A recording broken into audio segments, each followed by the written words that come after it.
இது பாருமா, பத்திரிக்கை வச்சிருக்காங்கம்மா, திண்டுக்கல்ல வந்திருக்குது புள்ள, வீடு கட்டி பால் காய்ச்சதுன்னு.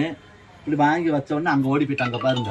எப்படி ஒரு சாமி பாருங்க. ஆப்பண்ணுங்க போன எங்கிட்ட எவ பாரு அமுத்தாம இந்த பைய வாடி இங்க வந்திருக்க சனத்துக்கிட்ட பேசாம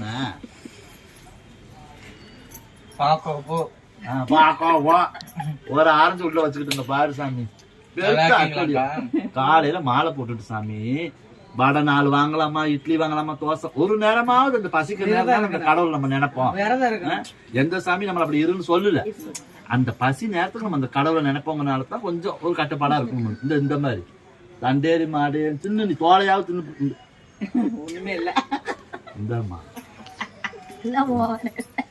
ஓவராவா, ரொம்ப ஓவர் அமத்து. சரி சாமி, கண்டிப்பா வந்துடுறோம். கண்டிப்பா நீங்க வரணுமா? சரி ஆண்டி வந்து உங்களுக்கு